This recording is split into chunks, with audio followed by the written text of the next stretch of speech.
انسان کانٹوں والی زندگی نہ گزارے بلکہ پھولوں کی طرح وقت گزارے، اپنے وجود پر کچھ تکالیف سہ لے،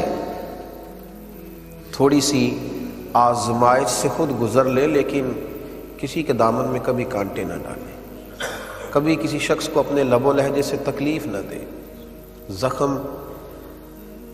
تو کئی دفعہ ان پہ مرہم لگتا ہے تو وہ صحیح ہو جاتے ہیں، لیکن لفظوں سے نکلے ہوئے تیر، جو زبانوں کو سے نکلی ہوئی باتیں جو دلوں کو گھائل کرتی ہیں، ان کے زخم بڑی مشکل سے بھرا کرتے ہیں۔ کبھی ظلم نہ کریں، کبھی زیادتی نہ کریں، بالخصوص وہ لوگ جن کو اللہ نے کوئی عہدہ دیا ہے، کوئی منصب دیا ہے، کسی جگہ پہ اللہ تبارک و تعالیٰ نے انہیں کوئی اقتدار اور کچھ اختیار دیا ہے، وہ ہمیشہ اس بات کا خیال رکھیں، اپنے ماتحتوں پر، کمزوروں پر، اپنے سے چھوٹوں پر، زیر دستوں پر کبھی ظلم نہ کریں۔ قرآن پاک فرقان حمید نے ارشاد فرمایا، سورہ ابراہیم کے اندر فرمایا، وَلَا تَحْسَبَنَّ اللَّهَ غَافِلًا عَمَّا يَعْمَلُ الظَّالِمُونَ، فرمایا اللہ تبارک و تعالی کو ہرگز بے خبر نہ جاننا ظالموں کے کاموں سے۔ اللہ ظالموں کے کام سے بے خبر نہیں، وہ جانتا ہے ظالم کیا کر رہے ہیں۔ اللہ تبارک و تعالی کے علم میں ہے کہ ظالم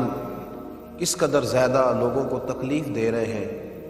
اسے بے خبر نہ جاننا۔ پھر ہو کیا رہا ہے؟ فرمایا انما یؤخرهم لیوم تشخص فیہ الابصار، فرمایا اللہ تو انہیں ڈھیل دے رہا ہے اس دن کے لیے جس دن آنکھیں کھلی کی کھلی رہ جائیں گی، لوگوں کو خبر ہی نہ ہوگی کہ یہ والی سزا بھی ممکن تھی، ایسا بھی ہو سکتا تھا، یہ بھی ممکن تھا، پھر آنکھیں کھلی کی کھلی رہ جائیں گی۔ انہیں پھر پتہ چلے گا کہ جب ہم نے ظلم کیے تھے تو اب اس کی یہ سزا ہے۔ نبی کریم علیہ السلام نے ارشاد فرمایا کہ اللہ فرماتا ہے، اس کو کہتے ہیں حدیث قدسی، جس کو حضور علیہ السلام بیان کریں اور فرمان اللہ تبارک و تعالی۔ اللہ فرماتا ہے، جیسے یہاں کہا نا انما یؤخرهم لیوم تشخص فیہ الابصار، اللہ انہیں ڈھیل دے رہا ہے اس دن کے لیے جس دن آنکھیں کھلی کی کھلی رہ جائیں۔ مسلم شریف میں نبی پاک علیہ السلام ارشاد فرماتے ہیں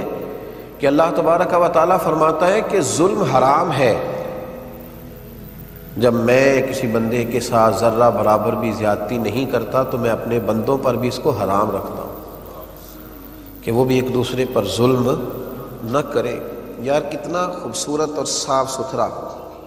اور کتنا زبردست یہ فکرہ ہے، کس کا زیادہ اس جملے کے اندر طاقت ہے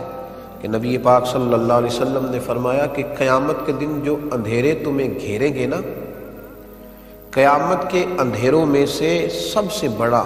اور گمبھیر اندھیرا تمہارے ظلم کا اندھیرا ہوگا۔ جو اندھیرے تمہیں قیامت میں گھیر لیں گے، ظلم قیامت کی تاریکیوں میں سے تاریکی ہے کہ تمہارے راستے کی رکاوٹ بنے گی۔ یہ وہاں جنت کی طرف جب تم جا رہے ہوگے تو اندھیرا کر دے گی تمہارے آگے۔ ظلم قیامت کے اندھیروں میں سے ایک اندھیرا ہے۔ نبی پاک صلی اللہ علیہ وسلم نے صحابہ سے سوال پوچھ لیا، فرمایا بتاؤ مفلس کون ہوتا ہے، غریب کون ہوتا ہے؟ بتاؤ تم میں مفلس کس کو سمجھتے ہو، غریب کون ہوتا ہے؟ صحابہ نے عرض کی یا رسول اللہ صلی اللہ علیہ وسلم ظاہر سی بات ہے، جس کے پاس پیسے نہ ہو، مکان کرائے کا ہو، بیچارہ تنگ دست ہو، مجبوری میں وقت گزار رہا ہو، ہم اسے مفلس اور غریب کہتے ہیں۔ تو حضور صلی اللہ علیہ وسلم نے فرمایا نہیں، یہ بھی بخاری مسلم کی حدیث ہے، فرمایا نہیں بھائی، میری امت میں تو مفلس اور غریب وہ ہے جو قیامت کے دن احد پہاڑ کے برابر نیکیاں لے کے آئے گا۔ اب یہ ایک نئی بات ہے کہ احد پہاڑ کے برابر نیکیاں اور پھر بھی مفلس ہے، پھر بھی غریب ہے۔ تو حضور صلی اللہ علیہ وسلم نے فرمایا نیکیاں احد پہاڑ کے برابر ہوں گی، نفل، عبادتیں، ریاضتیں، تلاوتیں، حج، عمرے، بڑا کچھ، لیکن جب اس کی نیکیوں کا ڈھیر لگے گا نا تو وہ لوگ بھی آئیں گے جن کو گالیاں دیا کرتا تھا، وہ لوگ بھی آئیں گے جن کو ستایا کرتا تھا، اس کے وہ ملازم بھی آئیں گے جن کو جھڑک دیتا تھا، اس کے وہ غریب رشتہ دار بھی آئیں گے جن کو رسوا کرتا تھا، اور اس کے محلے کے وہ کمزور لوگ بھی آئیں گے جو صرف اپنی کمزوری کے سبب بول نہیں پاتے تھے، دل ٹوٹتے تھے، بستر میں رضائی میں منہ دے کے روتے تھے، لیکن بیچارے بول نہیں پاتے تھے۔ وہ سارے آئیں گے اور اللہ کے حضور عرض کریں گے مالک اس پرہیزگار سے، اس تقوی والے سے، اس نمازی سے، حاجی سے پوچھ ہمارے ساتھ کتنے ظلم کیے۔ نبی پاک علیہ السلام نے فرمایا پھر اس کی نیکیاں بٹنی شروع ہوں گی۔ جس کو مارا کچھ نیکیاں وہ لے جائے گا، جس کا مال دبایا کچھ نیکیاں وہ لے جائے گا، جس کو کمزور ہونے کی وجہ سے ستایا کچھ نیکیاں وہ لے جائے گا۔ جب نیکیاں بٹ جائیں گی، ابھی بھی کچھ لوگ ہوں گے جن پر ظلم کیا تھا، ابھی بھی لوگ ہیں، نیکیاں ختم ہو گئیں، پھر ان لوگوں کے گناہ اس پر ڈالے جائیں گے۔ اللہ کے محبوب فرماتے ہیں کہ اس ظلم نے اسے کنگال کر دیا، اس کے پہاڑ جتنی نیکیاں تھیں پر ظلم نے مفلس کر دیا، غریب کر دیا۔ اس کے لب و لہجے کی زیادتی نے، اس کے لفظوں کے تیچھے پن، اس کی نگاہوں کی ترش روی نے تکلیف دی، لوگوں کو اذیت دی۔ اس لیے میرے نبی پاک علیہ الصلوۃ والسلام سے عرض کیا گیا تھا یا رسول اللہ صلی اللہ علیہ وسلم ایک خاتون بڑا ہی صدقہ کرتی ہے لیکن اپنی زبان سے لوگوں کو تکلیف دیتی ہے۔ حضور نے فرمایا جہنم میں جائے گی۔ عرض کی یا رسول اللہ صلی اللہ علیہ وسلم ایک عورت پنیر کے خشک ٹکڑے صدقہ کرتی ہے لیکن ہے میٹھی، بیٹا کہہ کے بلاتی ہے، وہ بوڑھی اماں بیٹا کہہ کے بلاتی ہے، وہ کسی سے شفقت کرتی ہے، اس کا انداز بڑا نرم ہے، اگرچہ غریب ہے، پنیر کے خشک ٹکڑے صدقہ کرتی۔ میرے محبوب مسکرائے اور مسکرا کے فرمائے رب کریم اپنے فضل سے اسے جنت عطا کرے گا، وہ جنت میں جائے گی، وہ خاتون اللہ اسے جنت دے گا، اس لیے کہ وہ اللہ کے بندوں کو تکلیف نہیں دیتی، وہ اذیت نہیں پہنچاتی۔ کبھی بھی ایسے رویے نہ اختیار کریں، کبھی بھی اس طرح کا لب و لہجہ نہ بنائیں، کبھی بھی اس طرح کا مزاج نہ بنائیں کہ جس سے لوگوں کو تکلیف پہنچے۔ ہمارا تھوڑا سا ظلم، تھوڑا سا جبر، تھوڑی سی زیادتی یہ بہت بڑی تکلیف کا سبب بنتی ہے۔ اور پھر نبی پاک صلی اللہ علیہ وسلم نے فرمایا اپنے بھائی کی مدد کرو چاہے وہ ظالم ہو یا مظلوم ہو۔ ایک پہلو یہ بھی ہے اس عنوان پر، اپنے بھائی کی مدد کرو چاہے وہ ظالم ہو یا مظلوم ہو۔ تو صحابہ نے عرض کی یا رسول اللہ صلی اللہ علیہ وسلم مظلوم کی مدد تو سمجھ میں آتی ہے کہ ظالم کی مدد کیسے کریں؟ مظلوم کی مدد کرنا تو سمجھ میں آیا، ظالم کی مدد کیسے کریں؟ نبی پاک علیہ السلام نے فرمایا اسے ظلم کرنے سے روک دو، یہ تمہاری طرف سے اس کی مدد ہو جائے گی، اسے روک دو ورنہ بڑا الجھ جائے گا قیامت کے دن، بڑی تکلیف میں آ جائے، اسے روک دو، اس کا ہاتھ تھام لو۔ اگر تم اسے بھائی جانتے ہو تو جاؤ جا کر کے منع کرو کہ اپنی بہو پر ظلم نہ کرے، جاؤ جا کے منع کرو کہ اپنی بیوی کو نہ ستایا کرے، جاؤ اسے جا کر کے بتلاؤ کہ اپنے سسرال والوں کو تکلیف نہ دے، جاؤ اسے جا کے کہو کہ اس کی وجہ سے اس کے کئی ملازم درد میں ہیں، تکلیف میں ہیں، ہاتھ پکڑ لو، منع کرو، اس کی مدد ہو جائے گی، وہ بچ جائے گا قیامت کی تاریکیوں سے۔ میرے رسول پاک علیہ الصلوۃ والسلام نے فرمایا جب زمین پہ ظلم ہوتا ہے تو پھر زمین پہ قحط ہوتا ہے، پھر زمینیں فصلیں اگانا چھوڑ دیتی، پھر زمین خوشگواری اور خوشحالی پیدا کرنا چھوڑ دیتی ہے۔ جب زمین پہ ظلم ہوتا ہے تو پھر زمین پر قحط ہوتا ہے، یہ یاد رکھو، قحط کا سما ہوتا ہے زمین پر۔ میرے رسول پاک علیہ الصلوۃ والسلام نے فرمایا جس بندے نے ایک بالشت برابر زمین پر ظلم کیا، اللہ قیامت کے دن 7 زمینوں کا توق بنا کے اس کے گلے میں ڈال دے گا۔ دیکھیں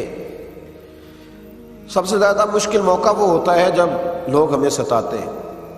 جب لوگ ہمیں تکلیف دیتے ہیں، چھوٹی سی بات کسی شخص نے کر دی، قوت برداشت ہوتی نہیں، پھر ہم اس کے خلاف منصوبہ بندی کرتے ہیں، اور کئی دفعہ ایسا ہوتا ہے کہ اس کی چھوٹی تکلیف کے بعد ہم بڑا سارا ظلم کرتے ہیں اس کے ساتھ۔ جب ہم بدلہ لینے پہ آتے ہیں تو پھر ہمارے اندر اس قدر زیادہ خوفناک عزائم جنم لیتے ہیں کہ سامنے والا بکھر جاتا ہے، ٹوٹ جاتا ہے۔ لیکن اگر ہم تھوڑی دیر حوصلہ کریں، تھوڑی دیر ہم بھائی وہ جو زیادتی اس نے کی تھی اور تو نے 11 گنا بڑھ کے کر لی تو اب تو بہت بڑا ظالم ہو گیا، اس کا ظلم تو تیرے ظلم میں دب گیا، تو نے بڑی تکلیف دی۔ اب وہاں اگر تو صبر کر جاتا، اگر تو احتیاط کر لیتا، تھوڑی دیر احساس کرتا، تو پھر تجھے خیال ہوتا کہ اس نے ظلم کیا ہے تو پھر قیامت کے دن اللہ مجھے بدلہ بھی عطا کر دے گا۔ لیکن جب تو نے خود سارا کچھ کر لیا اور بڑھ کے ظلم کر لیا، اب تو وہ مدعی ہو گیا اور تو ہے اس کا ملزم بھی اور مجرم بھی۔ اس لیے میرے بھائی تھوڑا احتیاط اگر کر لیا جائے، اور پھر یہ بھی یاد رکھیں ممکن ہے کہ آج اس کے ساتھ زیادتی ہو رہی ہے وہ کمزور ہو، لیکن قیامت کے دن وہ طاقتور ہو جائے گا۔ ممکن ہے آج وہ غریب ہو، لیکن قیامت کے دن رب کریم اسے مالا مال کر دے گا، اللہ اسے قیامت کے دن طاقتور کر دے، پھر تم نے بدلہ دینا۔ میرے نبی کریم صلی اللہ تعالی علیہ وآلہ وسلم نے ارشاد فرمایا کہ اگر میرے مومن نے کسی ذمی کافر پر بھی ظلم کیا، مسلمانوں کی حکومت میں مسلمانوں کو ٹیکس دے کر جزیہ دے کے رہتا تھا کافر، حکومت چونکہ مسلمانوں کی تھی اور مسلمانوں نے اس ذمی کافر پر ظلم کیا، نبی پاک صلی اللہ علیہ وسلم فرماتے ہیں میں قیامت کے دن اس ذمی کے ساتھ کھڑا ہو کے اللہ کی بارگاہ میں اپنے امتی پر مقدمہ کروں گا، میں مقدمہ کروں گا اس مسلمان پر، اس ذمی کے ساتھ کھڑا ہو کے، کیوں اس نے زیادتی کی؟ ظلم کی تو تمہیں کافر ذمی کے ساتھ بھی اجازت نہیں، بجائے اس کے کہ اپنوں کے ساتھ ظلم کرو۔ شاہ کسریٰ نے نا اپنے بیٹے کو عالم بنانے کے لیے ایک استاد کا بندوبست کیا۔ ایک درویش بزرگ تھے تو شاہ کسریٰ کے بیٹے کو نا وہ پڑھایا کرتے تھے۔ اس دور کے جو اخلاقیات تھے، جس طرح کی بھی تعلیم تھی، وہ پڑھاتے رہے، استاد صاحب پڑھاتے رہے، زمانہ استاد اللہ تبارک و تعالیٰ سے ڈرنے والے تھے، پڑھاتے رہے، زمانہ بیت گیا۔ جب وہ طالب علم فارغ ہونے کے قریب ہو گیا، علم اس کا مکمل ہو گیا، تو ساری چیزیں کتابوں سے نہیں آتی، کچھ استادوں کا سینے کا فیض بھی ہو